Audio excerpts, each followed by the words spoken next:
ഇനി അടുത്തത് വിഷ്ണു സഹസ്രനാമത്തിൽ അംഗന്യാസമാണ്.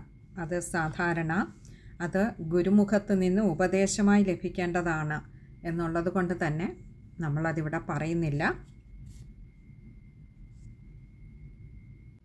അതായത് അസ്യ ശ്രീ വിഷ്ണുർ ദിവ്യ സഹസ്രനാമ സ്തോത്ര മഹാമന്ത്രസ്യ അത് നമ്മളിവിടെ പറയുന്നില്ല. നമ്മൾ ഇനിയും ധ്യാനത്തിലേക്കാണ് കടക്കുന്നത്.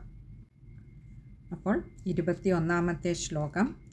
ക്ഷീരോദൻവത് പ്രദേശേ ശുചിമണിവിലസത് സൈകതേ മൗക്തികാനാം മാലാക്ലിപ്താസനസ്ഥ സ്ഫടികമണിനിഭൈർമൗക്തികൈർമണ്ഡിതാംഗ ശുഭ്രൈരഭ്രൈരദഭ്രൈരുപരി വിരചിതൈർമുക്തപീയൂഷവർഷൈരാനന്ദീനഃ പുനീയാദരി നളിനഗദാ ശംഖപാണിർമുകുന്ദ.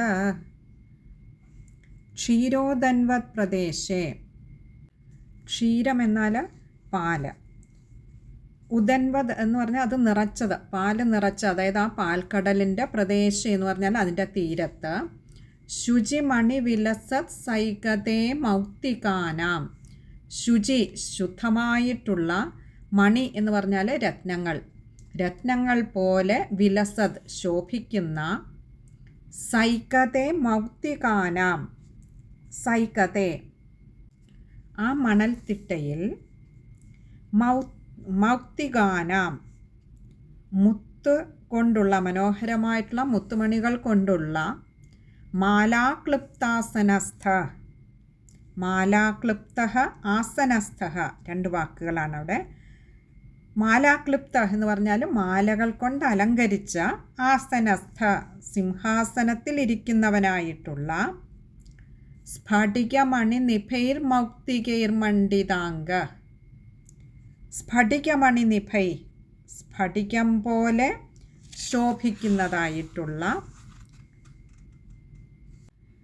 മൗക്തികൈ മുത്തുകളാൽ അലങ്കരിക്കപ്പെട്ട, മണ്ഡിതാംഗ ശരീര അവയവങ്ങളോട് കൂടിയ, ശുഭ്രൈരഭ്രൈരദഭ്രൈരുപരി വിരചിതൈർ, ശുഭ്രൈ അഭ്രൈ അദഭ്രൈ ഉപരി വിരചിതൈ, ഇങ്ങനെ ആ ഒരു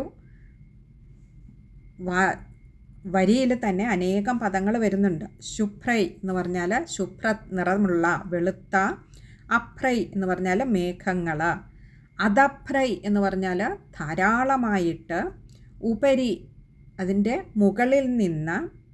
വിരചിതൈ വിരാജിച്ച് വർഷിക്കുന്നതായിട്ടുള്ള, മുക്തപീയൂഷവർഷൈ ഭഗവാന്റെ അനുഗ്രഹമാകുന്ന ആ ഒരു പീയൂഷവർഷം, പീയൂഷം എന്നാൽ അമൃത, അമൃതവർഷം. ആനന്ദി ആനന്ദിപ്പിച്ച്, നഹ എന്ന് പറഞ്ഞാൽ ഞങ്ങളെ, ന എന്ന അക്ഷരത്തിൻ്റെ കൂടെ വിസർഗം വന്നാൽ അത് ഞങ്ങളെ എന്ന ഒരു ബഹുവചന ശബ്ദമായിട്ടത് മാറും. വിസർഗം ഇല്ലാതെ ന എന്നെഴുതി കഴിഞ്ഞാൽ അത് അല്ല അല്ലെങ്കിൽ ഇല്ല എന്നുള്ള ഒരു നെഗറ്റീവ് മീനിങ് ആണ് വരുന്നത്. അപ്പോൾ ന എന്നിവിടെ പറഞ്ഞിരിക്കുന്ന ഞങ്ങളെ, പുനീയാദരി നളിനഗദാ ശംഖപാണിർമുകുന്ദ, പുനീയാദ അരി നളിന ഗദാ ശംഖ പാണിർ മുകുന്ദ, ഇങ്ങനെയാണ് വാക്കുകൾ വരുന്നത്. പുനീയാത് എന്ന് പറഞ്ഞാൽ ശുദ്ധീകരിക്കണമേ. അരി എന്ന് പറഞ്ഞാൽ ഭഗവാന്റെ ചക്രം അഥവാ സുദർശന ചക്രം. നളിനം താമര. ഗദ നമുക്കറിയാം, ഗദ. ശംഖ ശംഖ് ഭഗവാന്റെ 4 തൃക്കൈകളിലുള്ള, ഭഗവാൻ തൃക്കൈകളിൽ എന്തൊക്കെയാണ് ഏന്തി നിൽക്കുന്നത് എന്നാണ് ഇവിടെ പറഞ്ഞിരിക്കുന്നത്. സുദർശന ചക്രം, താമരയുണ്ട്, ഗദയുണ്ട്, ശംഖമുണ്ട്. അങ്ങനെ പാണി 4 തൃക്കൈകളിൽ ഏന്തിയിട്ടുള്ള മുകുന്ദ, ആ മോക്ഷത്തെ നൽകുന്നവനായിട്ടുള്ള അല്ലയോ മഹാവിഷ്ണു ഭഗവാനെ. അപ്പോൾ ഇവിടെ പറയുകയാണ്, പാൽക്കടലിൻ്റെ തീരത്ത് ആ ശുദ്ധമായ രത്നങ്ങൾ പോലെ ശോഭിക്കുന്ന മണൽ പ്രദേശത്ത് മുത്തുമാലകളാലെല്ലാം അലങ്കൃതമായിട്ടുള്ള സിംഹാസനത്തിലിരിക്കുന്നവനും, അതേപോലെ സ്ഫടികമണികൾക്കൊത്ത അഥവാ മനോഹരമായ മണികൾക്കൊത്ത മുത്തുകളാൽ അലങ്കരിക്കപ്പെട്ട ദേഹത്തോടു കൂടിയവനും, ഭഗവാന്റെ ദേഹമാകെ അമൂല്യങ്ങളായ മുത്തുകളും മണികളും പതിച്ച ആഭരണങ്ങളാണ്. അങ്ങനെ അലങ്കരിക്കപ്പെട്ട ദേഹത്തോടു കൂടിയവനും ശുഭ്രമായ അല്ലെങ്കിൽ വെളുത്ത നിറത്തിലുള്ള മേഘങ്ങൾ വർഷിക്കുന്നതായിട്ടുള്ള ആ അമൃതവർഷത്താൽ ആനന്ദമനുഭവിക്കുന്നവനും ചക്രം, ഗദ, താമര, ശംഖം എന്നിവ ധരിച്ച 4 തൃക്കൈകളോടുകൂടി ശോഭിക്കുന്നവനുമായിട്ടുള്ള ആ മഹാവിഷ്ണു ഭഗവാൻ ഞങ്ങളെ പരിശുദ്ധരാക്കി തീർക്കട്ടെ. ആദ്യം തന്നെ ഒരു ധ്യാനത്തിൽ ആദ്യത്തേതൊരു അപേക്ഷയാണ്. എന്താണ്? ഞങ്ങളെ പരിശുദ്ധരാക്കി തീർക്കണമേ. എന്തിനു വേണ്ടി? പരിശുദ്ധിയുടെ പ്രതീകമായിട്ടുള്ള യാതൊരു മാലിന്യവും കലർന്നിട്ടില്ലാത്തതായിട്ടുള്ള ആ ഭഗവാന്റെ 1000 നാമങ്ങളെ ഗ്രഹിക്കുന്നതിനും അറിയുന്നതിനും യോഗ്യത നേടുവാൻ ഞങ്ങളെ ഉയർത്തേണമേ. നമുക്ക് എന്തൊരു കാര്യം സ്വീകരിക്കണമെങ്കിലും സ്വീകരിക്കുന്ന പാത്രം അതിന് യോഗ്യമല്ല എങ്കിൽ അത് സ്വീകരിക്കപ്പെടാതെ പോകും. അത് വേണ്ട വിധത്തിൽ ഉള്ളിലേക്ക് നിറയ്ക്കപ്പെടാതെ പോകും.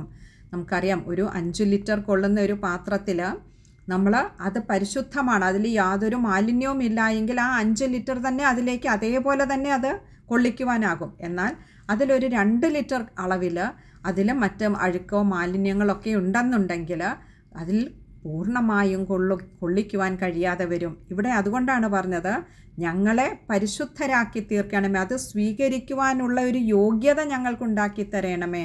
ഞങ്ങളെ ഒന്ന് പരിപാകപ്പെടുത്തി തരണമേ ഭഗവാനെ. ഇനി അടുത്ത ശ്ലോകം.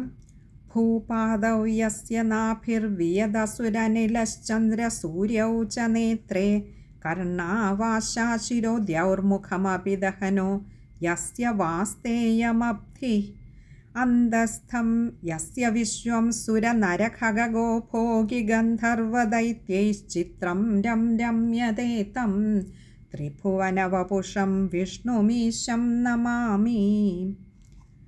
ഭൂ എന്ന് പറഞ്ഞാൽ ഭൂമിദേവി, പാദൗ പാദങ്ങൾ, യസ്യ എന്ന് പറഞ്ഞാൽ യാതൊരു ഭഗവാന്റെ, നാഭി അവിടെ നാഭി വിയത അസുഹു അനില ഇങ്ങനെ കുറച്ചധികം, പിന്നെ ചന്ദ്രസൂര്യവും ഇങ്ങനെ വാക്കുകൾ വരുന്നത്.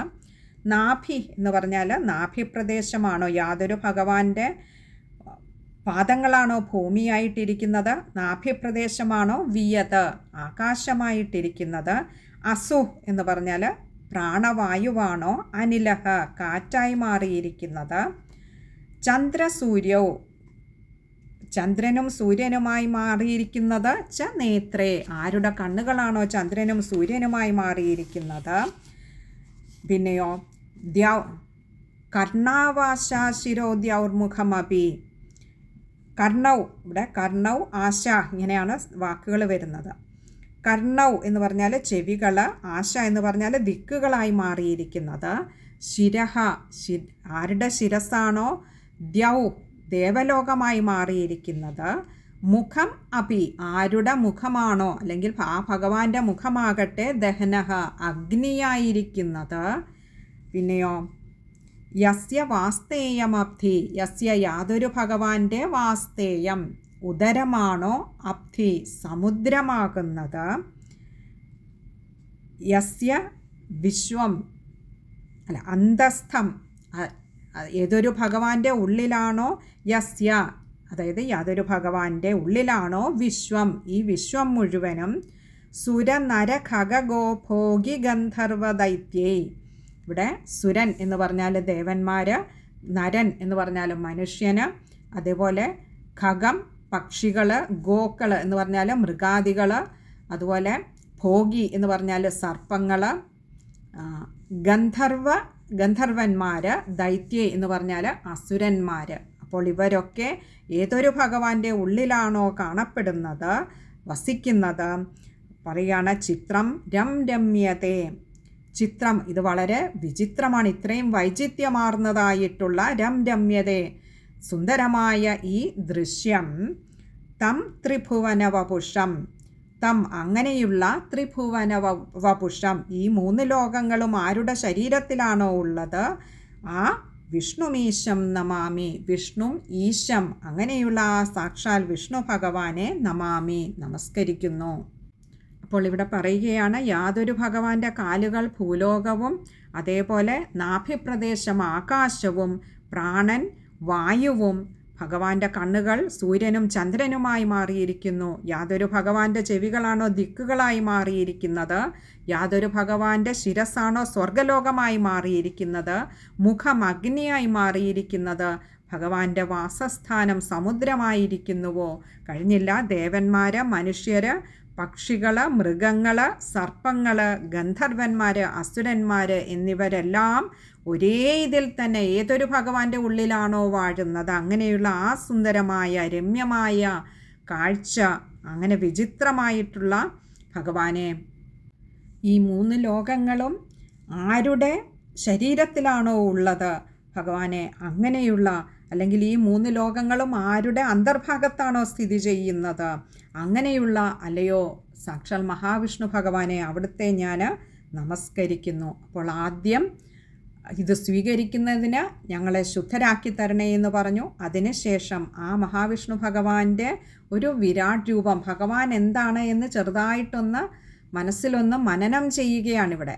ഭഗവാനിലല്ലാത്തതായിട്ടൊന്നുമില്ല, ഭഗവാൻ ഇല്ലാത്തതായിട്ടൊന്നുമില്ല, എല്ലാം ഭഗവാനിലാണ്, എല്ലാം ഭഗവാനാണ്. അപ്പോൾ അങ്ങനെയുള്ള ആ മഹാവിഷ്ണു ഭഗവാനെ, ആ ഈശ്വരൻ അല്ലാത്തതായിട്ടും ഇല്ലാത്തതായിട്ടും ഒന്നുമില്ല എന്നിരിക്കെ ആ ഭഗവാനെ ഞാനിതാ നമസ്കരിക്കുന്നു. ഭഗവാന്റെ തന്നെ അംശമാണ് എല്ലാം ഈ ചുറ്റിലുമുള്ളത്. അതുകൊണ്ടാണ് നമുക്ക് പൂന്താനം പറഞ്ഞു തന്നത്, യാതൊന്ന് കാൺമതതു നാരായണ പ്രതിമ, യാതൊന്ന് കേൾപ്പതതു നാരായണ ശ്രുതികൾ, യാതൊന്ന് ചെയ്വതതു നാരായണാർച്ചനകൾ, യാതൊന്നതൊക്കെ ഹരിനാരായണായ നമ. എന്തെല്ലാം ഉണ്ടോ എല്ലാം ആ സാക്ഷാൽ നാരായണ ഭഗവാൻ തന്നെയാണ്. ഇവിടെയും ആ ഭഗവാനെ നമസ്കരിക്കും.